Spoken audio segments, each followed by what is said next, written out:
Imaginez un feu, d'un bleu éclatant. Imaginez le parfum soudain et enivrant des roses qui emplissent une pièce. Et puis, la voix d'une mère, douce mais autoritaire, posant une simple question, « Pourquoi me poursuivez-vous » Ce n'était pas un rêve. C'était un jeudi soir chaud à Phoenix, en Arizona, le 14 mars 2019. Dans un sanctuaire bondé, des lumières ambrées baignaient la scène tandis que 400 voix s'élevaient, avant de retomber dans un silence presque insoutenable. 2 chapelets avaient déjà succombé aux flammes, l'un s'était fendu, l'autre avait fondu en un ruban carbonisé. Les caméras de diffusion en direct ont capturé chaque détail, leur voyant rouge fixe, témoin de l'impossible. Soudain, la flamme jaune ordinaire s'est transformée. Elle s'est muée en un bleu profond et vibrant, couleur du ciel du désert au crépuscule, s'élevant à une hauteur vertigineuse. L'air, quelques instants auparavant âcre d'odeur de plastique brûlé, s'est maintenant emporté du parfum enivrant des roses fraîchement coupées. Non pas un murmure ténu, mais une tornade débordante, comme si la chambre froide d'un fleuriste s'était ouverte en plein cœur de l'église. Au deuxième rang, un enfant agité se figea, hypnotisé. Le batteur du groupe de louanges baissa lentement ses baguettes. L'ingénieur du son, d'ordinaire imperturbable, en oublia de respirer. Sur scène se tenait une femme, élégante dans son blazer, la voix assurée et autoritaire, une pasteur habituée à imposer sa présence. Elle ouvrit la bouche, prête à dénoncer l'idolâtrie. Mais ce qui sortit de son micro n'était pas sa voix. C'était un tout autre ton, doux, maternel, empreint d'une autorité indéniable, et pourtant totalement dépourvu d'agressivité. « Ma fille, pourquoi me poursuis-tu » Ces mots résonnèrent, plongeant tout le monde dans le silence. Les genoux fléchirent sur le tapis. Les mains se portèrent instinctivement au visage.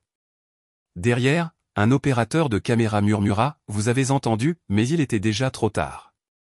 La retransmission en direct avait atteint des milliers d'autres personnes. Des flammes bleues. Le parfum enivrant des roses. Et une simple question, douce comme un soupir, et pourtant assez puissante pour anéantir une vie en un instant. La femme sur scène, privée des projecteurs et du pouvoir du micro, était Patricia Morale. Pasteur mexicano-américaine, elle avait patiemment bâti l'église Holy Fire dans l'ouest de Phoenix, transformant une modeste étude biblique dans son salon en un mouvement florissant de 1000 membres. Pendant 12 ans, son ministère s'est articulé autour d'une clarté implacable, appeler les choses par leur nom. Ramener la foi à Jésus seul. Dénoncer les traditions qui étouffent l'Évangile. Son message résonnait puissamment sur les ondes radio. Et le phénomène a fait des ravages en vidéo. Des extraits montrant Patricia brisant des statues et brûlant des chapelets ont cumulé des millions de vues dans tout le sud-ouest, traduits, sous-titrés et partagés sans relâche. Son mari, Marquet, a orchestré toute l'opération comme une véritable maison de production, gérant les plannings, les salaires et les contrats de diffusion. Si les paroles de Patricia étaient un brasier ardent, Marquet était celui qui l'alimentait inlassablement. Chaque week-end, une équipe de bénévoles dévoués aux médias était aux commandes, les mains s'activant sur les commutateurs et les faders. Le hall de l'église affichait fièrement les classements des tendances, les laissez-passer pour les invités et des captures d'écran triomphantes, dont une photo de Patricia dans une émission matinale locale, le chiron proclamant haut et fort, la pasteur dénonce l'idolâtrie. Elle n'a jamais présenté sa passion comme de la rage, elle l'a toujours appelée amour. L'amour, déclara-t-elle, pour les âmes prisonnières de rituels vides, de métaux froids et de chapelets sans signification. Patricia pouvait parler pendant 2 heures sans prononcer une seule note, citant sans effort des références bibliques, des dates historiques et des figures de l'Église primitive, et présentant ses arguments avec une clarté limpide et des conclusions définitives. Ses fidèles repartaient le cœur léger, convaincus d'avoir démêlé la vérité des cendres du mensonge. Ce mois-là, ils se lancèrent dans leur projet le plus ambitieux, la semaine du réveil. 5 soirées, 5 thèmes, tous consacrés à démasquer les erreurs catholiques. Des publicités inondaient les radios hispanophones. Des visuels dynamiques brillaient sur TikTok et YouTube Short. Les inscriptions affluaient de Tucson, Yuma et El Paso. Un moment particulièrement poignant survint lorsque la fille d'un diacre, désormais convertie et fidèle paroissienne, présenta un délicat chapelet en verre bleu, un précieux héritage familial avec lequel sa grand-mère avait prié pendant des décennies. « Brûlez-le » supplia-t-elle en larmes. « J'ai besoin d'être libre. » Patricia tenait les perles fragiles, sans rien ressentir, ni le moindre doute, ni la moindre hésitation. La pression qu'elle éprouvait provenait uniquement de l'ampleur de l'événement, et non de sa conscience. 4 caméras, une salle comble, 1 millier de personnes en ligne, toutes impatientes d'assister à sa démonstration emblématique. Elle avait tout misé, sa réputation, son ministère, et même son mariage sur un récit où Marie était un obstacle, et ses perles, des chaînes à briser. Tout cela allait cependant se heurter à une histoire radicalement différente, une histoire qui allait se dérouler devant des centaines de témoins, une nuit où un feu ordinaire décida inexplicablement de devenir bleu. La toute première nuit de la semaine du réveil explosa comme un concert. Des projecteurs déchiraient une brume vaporeuse, non pas d'encens, mais de la fumée produite par des machines louées. Les responsables du culte accordaient leur guitare tandis que les huissiers disposaient stratégiquement des bâtons lumineux dans les allées pour gérer la foule. Des caméras diffusaient en direct sur Facebook, YouTube et une chaîne Zoom privée, touchant ainsi les partenaires ecclésiaux à travers l'Amérique latine. Au cœur de cette effervescence se tenait Patricia, sa Bible transformée en une mosaïque vibrante de post-it, chacun d'une couleur flamboyante. Ce soir, déclara-t-elle d'une voix vibrante de conviction, nous démasquons le mensonge marial. La foule explosa en un chœur tonitruant des « Amen » et de « Gloria a Dio ». Les mouchoirs s'agitaient frénétiquement, les téléphones crépitaient, immortalisant l'instant. Ce n'était pas un simple sermon, c'était un cri de guerre féroce. Derrière sa chaire, une petite table recouverte d'une nappe brodée de flammes trônait au centre de la scène. 5 chapelets y reposaient, chacun relique d'un coin différent du monde, en bois, en plastique, en métal brillant, en verre rubis, et un autre d'un bleu translucide d'une délicatesse à couper le souffle, scintillant comme l'eau de l'océan. Patricia les souleva un à un, les présentant comme si elle récitait les noms d'ennemis vaincus. Chacun représente des siècles de tromperie, proclama-t-elle. Chacun tombera ce soir dans le feu de la vérité. Son mari, Marquet, observait depuis la cabine de son, un œil sur Patricia, l'autre suivant méticuleusement le nombre de spectateurs qui dépassait les 20 000. La salle vibrait d'une énergie puissante, comme un dialogue avec la foule. Liberté, rugit Patricia. Liberté en Christ, répondit la foule en chœur. Le moment était arrivé, la démonstration concrète, le geste emblématique que son public attendait avec tant d'impatience. Elle alluma une allumette et la laissa tomber dans un bassin en métal, méticuleusement préparé comme un autel. Le feu siffla, alimenté par l'éthanol. Des langues de flammes jaunes dansèrent et ondulèrent au rythme de la musique. Patricia prit alors le premier chapelet. Le bois craqua. Le plastique fondit, libérant une légère odeur chimique âcre. Les acclamations de l'assemblée s'intensifièrent à chaque combustion. Patricia sentit une puissante vague parcourir la pièce, un cocktail enivrant de conviction, d'applaudissements tonitruants et de chaleur sur son visage. Pourtant, au plus profond d'elle-même, un fil se tendit. Le chapelet bleu attendait au bord de la table, ses facettes scintillant sous les lumières, presque surnaturellement vivant. La foule scanda son nom. Les caméras au Homer. Ce qu'elle ignorait alors, c'est que chaque miracle commence souvent précisément lorsque le tumulte des applaudissements s'estompe, remplacé par le murmure insistant d'un chœur. 3 nuits avant l'événement, le sommeil abandonna Patricia. Au début, elle attribua cela à la caféine et à l'immense pression, ce réveil spirituel était sa plus grande production à ce jour, 5 nuits, des dizaines de pasteurs invités, des sponsors, des chambres d'hôtel réservées, une logistique complexe qui menaçait de s'effondrer au moindre faux pas. Mais lorsque l'épuisement finit par l'emporter, le rêve arriva. Il était toujours identique.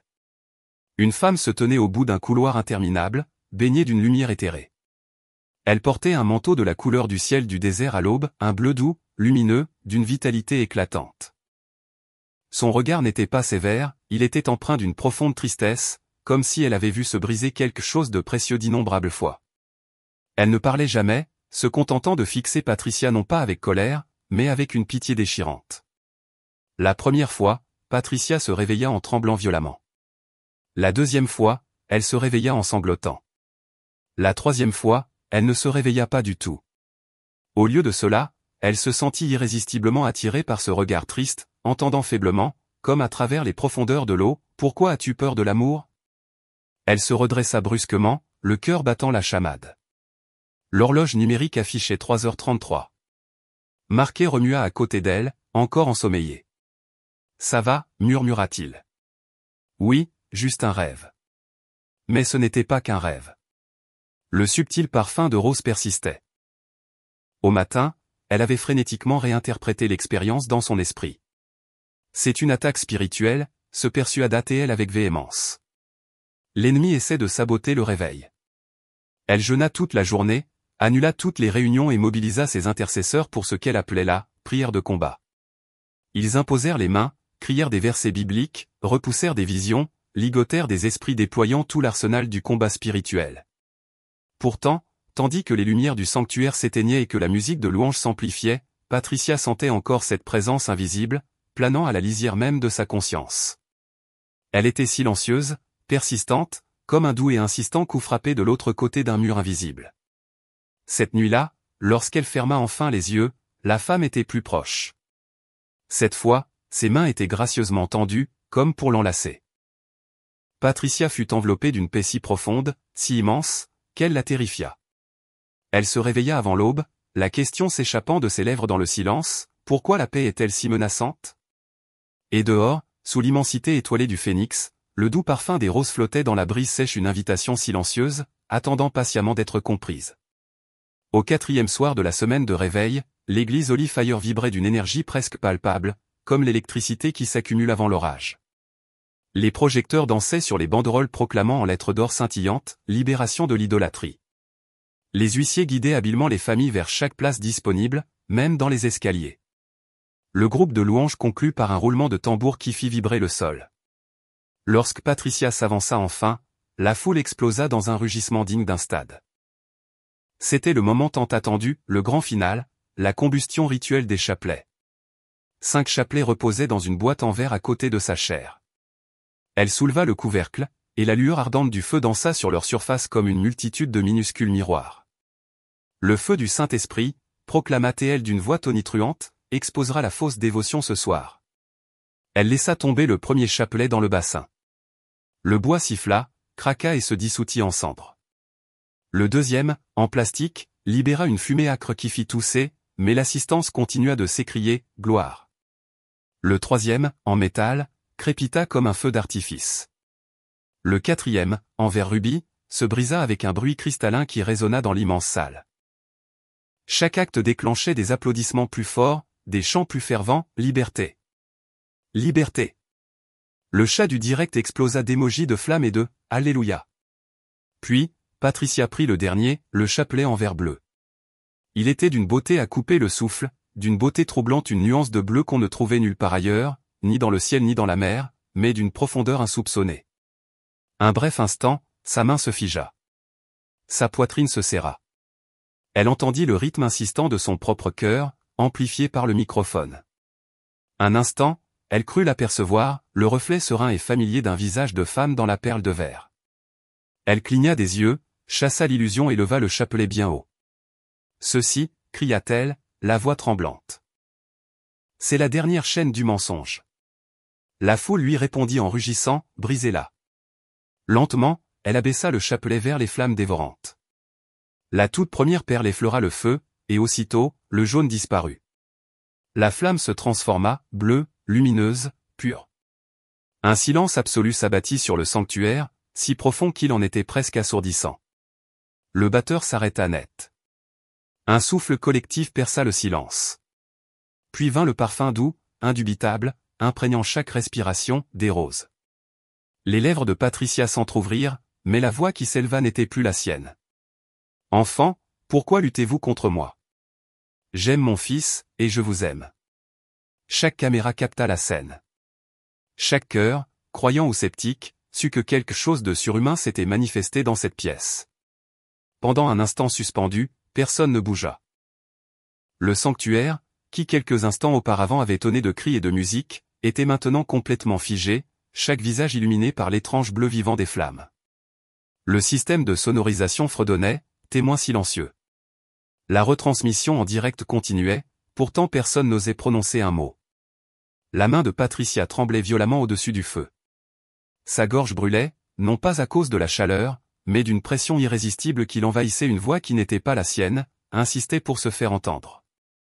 Lorsqu'elle se libéra enfin, elle résonna dans son microphone, calme et incroyablement douce. « Ma fille, pourquoi me poursuis-tu? Pourquoi blesses-tu celui qui t'aime ?» Ses propres yeux s'écarquillèrent d'horreur. Elle tenta de se retirer, de s'arrêter, de dire autre chose, mais sa bouche bougea malgré son consentement. « Je ne suis pas ton ennemi. Je suis sa mère, et je suis aussi ta mère. Un souffle collectif, aigu et soudain, parcourt la salle. Près de l'avant, quelqu'un s'effondra à genoux. D'autres pleuraient à chaudes larmes, les mains pressées contre leur visage, incrédules.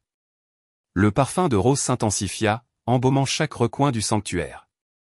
Même le chat du direct devint totalement silencieux, plus d'émojis de feu, seulement un silence stupéfait et respectueux. Les flammes bleues s'élevèrent, tourbillonnant avec une grâce éthérée jusqu'à se cristalliser en une forme indubitable, la silhouette d'une femme dans un manteau fluide, les bras doucement ouverts, la tête légèrement inclinée.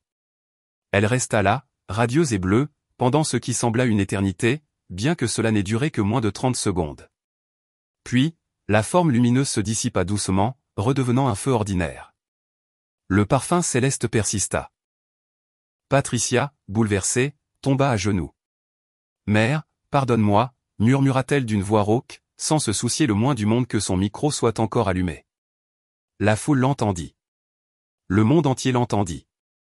À côté des cendres fumantes où les 5 chapelets avaient été consumés, gisait l'impossible, une croix parfaite, formée des grains noircis et fondus. Lorsque Patricia releva enfin les yeux, elle vit toute l'assemblée prosternée à terre, certains priaient avec ferveur, d'autres sanglotaient à chaudes larmes, d'autres encore, figés, fixaient l'autel. Même les musiciens avaient abandonné leurs instruments. Patricia ne savait comment interpréter cet événement, miracle, illusion, châtiment ou miséricorde. Mais tandis que le feu bleu s'estompait en une lueur dorée persistante et que le parfum des roses s'accrochait obstinément à l'air, une vérité s'enracina irrévocablement en elle, quelle que soit cette voix, elle n'était pas venue détruire sa foi. Elle était venue la réécrire entièrement par le feu, par l'amour, par l'appel indéniable d'une mère. Au lever du soleil, l'histoire avait déjà fait le tour du monde. Des extraits du feu bleu inondaient les réseaux sociaux, fils Twitter, montages TikTok viraux, même des ralentis accompagnés de chants religieux. Les gros titres clamaient la une avant le petit déjeuner, le feu d'un pasteur de Phoenix devient bleu pendant un sermon anti-catholique. Parfum de rose, une congrégation affirme avoir vu une apparition mariale en direct. Patricia n'avait pas fermé l'œil de la nuit. Assise à sa table de cuisine, elle était fascinée par son téléphone, repassant en boucle la vidéo en mode silencieux. La caméra avait tout capturé, le changement de couleur inexplicable, le silence profond, sa propre voix tremblante prononçant des mots qu'elle n'avait jamais voulu dire, « Je suis aussi ta mère ». Chaque visionnage lui nouait l'estomac. Marqué, agité, arpentait la pièce, le téléphone collé à l'oreille, jonglant avec un flot d'appels provenant de chaînes d'informations, de donateurs désemparés et d'autres pasteurs exigeant des explications immédiates. C'est devenu viral, finit-il par concéder en raccrochant. La moitié des gens pensent que c'est un miracle. L'autre moitié pense que c'est de la sorcellerie. Patricia murmura, « Qu'en pensez-vous » Il hésita, une lutte visible se lisant sur son visage.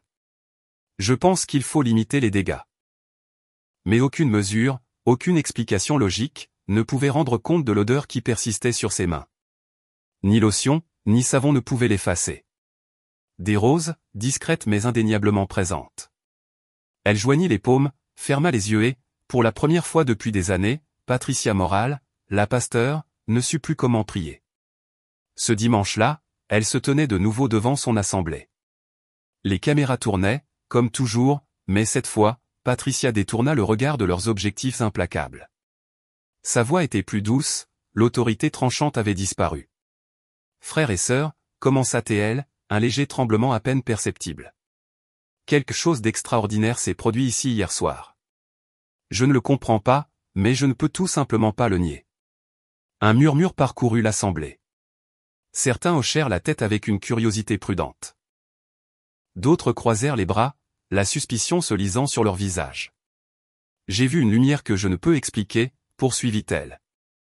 J'ai entendu des mots que je n'avais pas l'intention de prononcer, et je crois, de tout mon être, que ce n'étaient pas les ténèbres. Derrière elle, l'autel portait encore les traces de la flamme bleue qui avait dansé sur l'acier. J'ai besoin de temps pour chercher la vérité, déclara finalement Patricia. Non pas pour avoir raison, mais simplement pour écouter. Et en ce moment crucial, la femme qui avait bâti son ministère sur une certitude absolue s'est aventurée là où la foi peut mener le plus périlleux, dans l'humilité. Lundi matin, l'église Holy Fire n'avait plus rien d'un lieu sacré, elle était devenue un véritable champ de bataille. Les courriels affluaient, des centaines par heure. Certains la saluaient comme une prophétesse, d'autres la condamnaient comme une traîtresse. des fidèles inconditionnels exigeaient qu'elle résiste fermement à ce qu'ils percevaient comme une tromperie, tandis que des inconnus affirmaient que la Vierge Marie elle-même avait choisi Patricia pour une mission divine. Un important site d'information chrétien titrait « Une pasteur perd le contrôle et prétend entendre la voix de Marie ». Dans le bureau de l'église, la tension était palpable, le personnel chuchotait nerveusement dans l'ombre. Son assistant, Roberto, posa une tablette sur son bureau. « Pasteur, vous devriez vraiment voir ça. » C'était la rediffusion de la diffusion en direct, qui dépassait désormais les 2 millions de vues. La section des commentaires était devenue un véritable champ de bataille numérique. Patricia la ferma aussitôt. « Plus d'écran », ordonna-t-elle d'une voix neutre.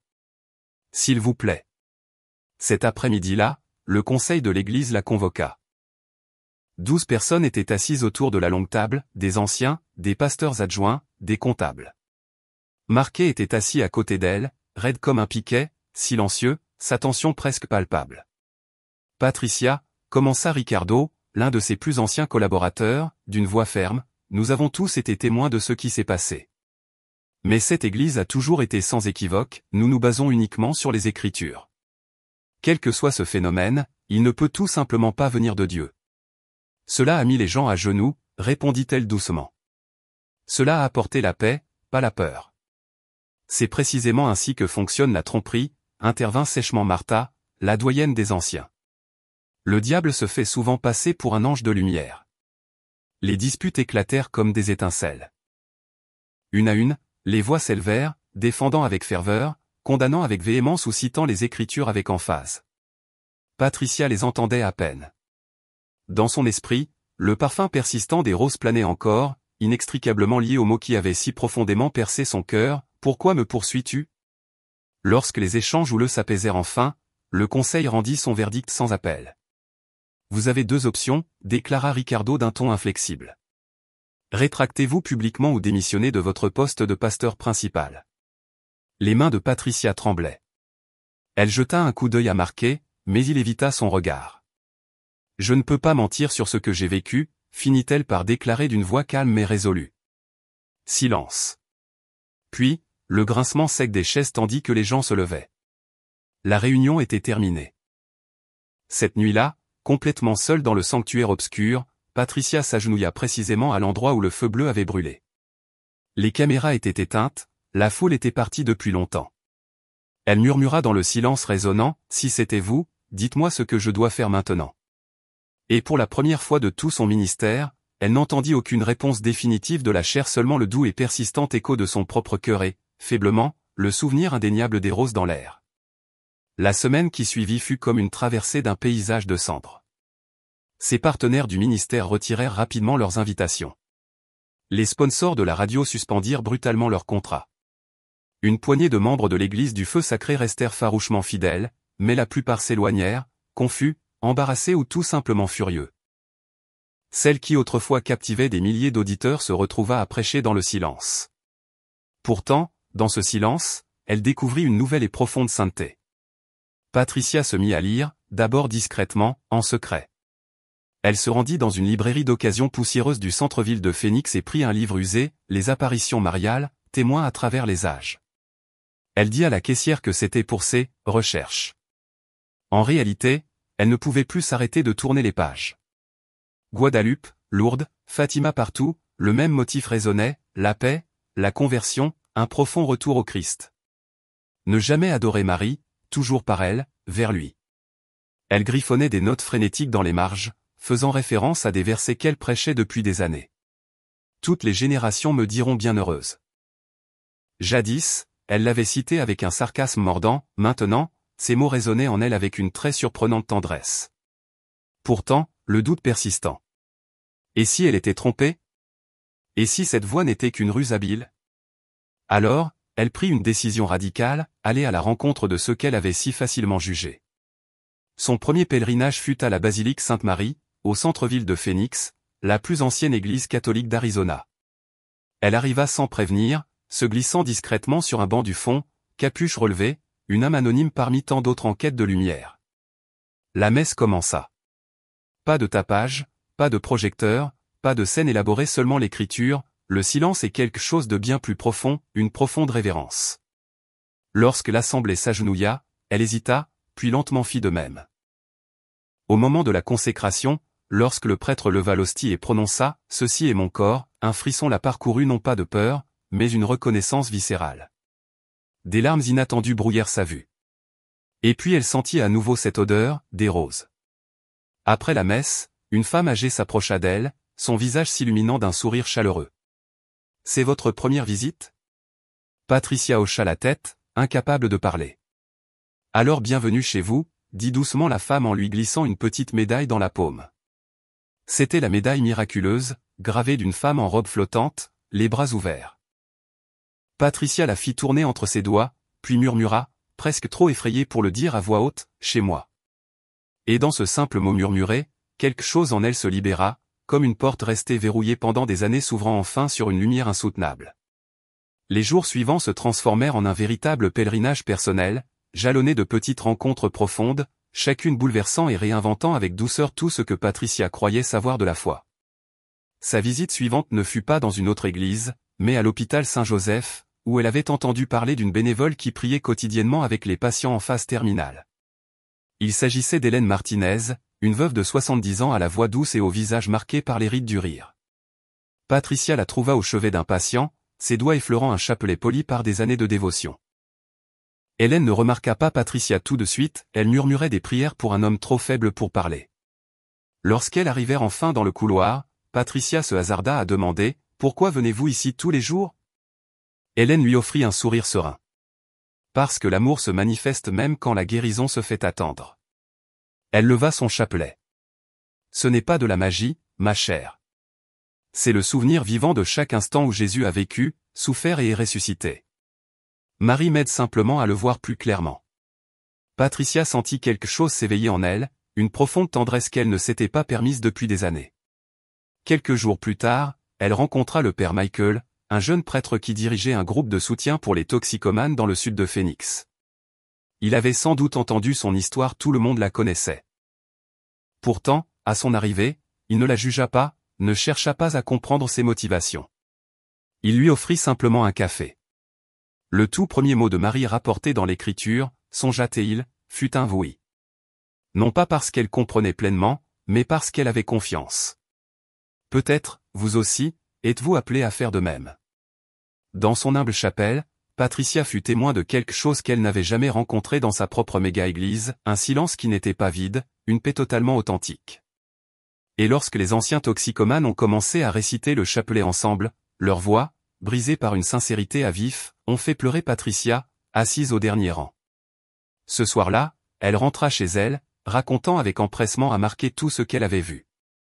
Il l'écouta sans l'interrompre, bien que son front se soit profondément froncé d'inquiétude. « Alors, tu crois vraiment que c'était elle ?» finit-il par demander, la voix tendue. « Je ne me contente pas de le croire », répondit Patricia doucement, sa certitude inébranlable. « Je le sais. » Il détourna le regard, visiblement tiraillé entre son amour pour elle et une peur profonde. « Si tu as raison, » murmura-t-il, « nous allons tout perdre. » Elle effleura le pendentif bleu en forme de chapelet qu'elle portait désormais dans sa poche. Alors peut-être que tout n'avait jamais été l'essentiel. Cette nuit-là, elle pria non pas pour prouver quoi que ce soit, non pas pour gagner un débat, mais simplement pour écouter. Et dans le silence profond, elle entendit ce même murmure maternel, clair et réconfortant, « Je suis toujours là, ma fille. Continue d'avancer. » À la fin de ce mois tumultueux, la tension au sein de l'église du feu sacré avait atteint son point de rupture. Les rumeurs allaient bon train, plus vite que la vérité. Certains affirmaient que Patricia s'était convertie au catholicisme. D'autres murmuraient qu'elle avait perdu la raison. Les dons chutèrent du jour au lendemain. Les pasteurs invités se retirèrent brusquement des conférences à venir. Même le personnel se sentait mal à l'aise lorsqu'elle entrait dans le bureau. Puis arriva la lettre, formelle, froide et sans appel, la convoquant à une réunion d'urgence du conseil de l'église. Celle-ci se tint dans la salle de conférence même où elle avait jadis méticuleusement planifié les croisades et les programmes télévisés. Cette fois, cependant, l'atmosphère était pesante. Ricardo, son pasteur adjoint, commença sans préambule, « Patricia, nous avons besoin de clarté absolue. Êtes-vous prête à retirer publiquement votre déclaration concernant l'apparition ? La congrégation est désorientée. Les médias nous déchirent. Patricia soutint son regard. Je ne peux pas revenir sur ce qui s'est passé. Je ne peux nier ce que j'ai vu ni ce que j'ai entendu. Un murmure parcourut la table. Martha, l'une des anciennes, se pencha en avant, la voix tranchante comme une lame. Tu joues avec le feu, Patricia. Tu entraînes les gens dans l'illusion. Tu as été choisie pour défendre la vérité, pas pour flirter avec l'idolâtrie. Je ne flirte avec rien, rétorqua Patricia d'une voix ferme. Je cherche la vérité. Si ce que j'ai vu était faux, pourquoi cela a-t-il apporté la paix? Pourquoi cela a-t-il suscité le repentir? Pourquoi des roses et non de la fumée? Le silence s'installa. Marquet était assis à côté d'elle, raide comme un piquet, les poings serrés. Il l'avait supplié de garder son calme, d'être stratégique, mais la stratégie ne pouvait coexister avec une conviction profonde. Finalement, Ricardo reprit la parole, d'une voix plus lente, plus grave cette fois. Tu ne nous laisses pas le choix. Si tu refuses de te rétracter, nous serons contraints de te demander ta démission, immédiate. Patricia sentit son pouls battre dans ses tempes. Son ministère, son salaire, sa maison, tout était lié à cette église. 12 années de labeur acharné, d'amour profond et de fierté chèrement acquise, condensées en un instant douloureux et fragile. Elle baissa les yeux sur son alliance, puis sur le petit pendentif bleu en forme de chapelet dissimulé dans sa poche. Je démissionne, dit-elle doucement, d'une voix à peine audible. Personne ne répondit. Seul le grincement des chaises des personnes se levant pour partir se fit entendre. En quittant l'édifice ce soir-là, le vent sec du désert lui fouetta le visage. Les lumières de la ville scintillaient au loin. Pour la première fois depuis des années, elle ignorait ce qui l'attendait. Mais au plus profond d'elle-même, sous le poids écrasant de la perte et de la peur, fleurissait une paix étrange et profonde, celle qui ne naît pas de la victoire dans une dispute, mais de l'abandon à l'amour. Le dimanche arriva avec le poids d'un jugement dernier. Patricia se tenait en coulisses de l'église Holy Fire pour la toute dernière fois, contemplant la foule immense qu'elle avait fidèlement guidée pendant 12 ans. Les caméras étaient prêtes. Les lumières rouges brillaient d'une lueur menaçante. Des milliers de personnes suivaient la cérémonie en ligne. Ses notes soigneusement préparées restaient intactes sur le podium. Elle n'en avait plus besoin. Lorsqu'elle s'avança vers le micro, la foule se leva en applaudissements tonitruants, s'accrochant encore à l'espoir qu'elle trouverait une explication. Elle leva doucement la main, et les applaudissements s'estompèrent. Frères et sœurs, commença-t-elle d'une voix claire et profonde, je vous dois la vérité. Un silence absolu s'abattit sur la vaste salle. Pendant des années, j'ai enseigné que Marie était un obstacle à la foi, déclara-t-elle lentement, d'un ton posé. Mais j'ai vu quelque chose cette nuit-là, quelque chose de profondément sacré. Et je crois que nous l'avons profondément mal comprise. Elle ne nous éloigne pas de Jésus, elle nous ramène à lui. Des murmures parcoururent les bancs. Certains eurent un hoquet de surprise. D'autres secouèrent la tête, incrédules. Quelques-uns se mirent à pleurer discrètement. Je ne peux plus prêcher la division, poursuivit-elle, la voix chargée d'émotion. Je ne peux pas combattre ceux qui aiment le même Sauveur que moi. Sa voix se brisa. Si cela me coûte cette chair, qu'il en soit ainsi. À la fin de l'office, la moitié de l'assemblée était sortie. Les autres restèrent, figés, désemparés, certains sanglotant ouvertement. Patricia coupa son micro, s'éloigna des lumières aveuglantes et sentit enfin le poids immense de 12 années s'alléger de ses épaules. Cette semaine-là, Patricia et Marquet ont soigneusement emballé leurs affaires dans une camionnette empruntée. Ils ont quitté le presbytère sans salaire, sans titre, sans projet précis. Pendant des mois, ils ont vécu paisiblement dans un appartement loué à la périphérie de Phoenix. Les entretiens, les scènes, les applaudissements nourris, tout cela avait disparu. Pourtant, pour la première fois depuis des années, Patricia se réveilla sans cette angoisse familière. Un soir, elle et Marquet assistèrent à la messe dans une petite paroisse sans prétention où personne ne les reconnut. L'homélie était simple, empreinte de tendresse, parlant de pardon et de confiance. Pendant la communion, Patricia resta assise sur son banc, les mains jointes, les larmes coulant silencieusement sur ses joues. Marquet passa un bras autour de ses épaules, sa voix douce et rassurante. « Ce n'est pas fini », murmura-t-il.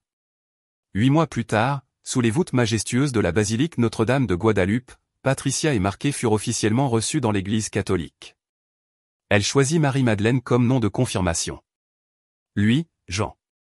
Agenouillé devant l'autel, Patricia tenait un nouveau chapelet des perles de verre bleu, étrangement identique à celui qu'elle avait brûlé.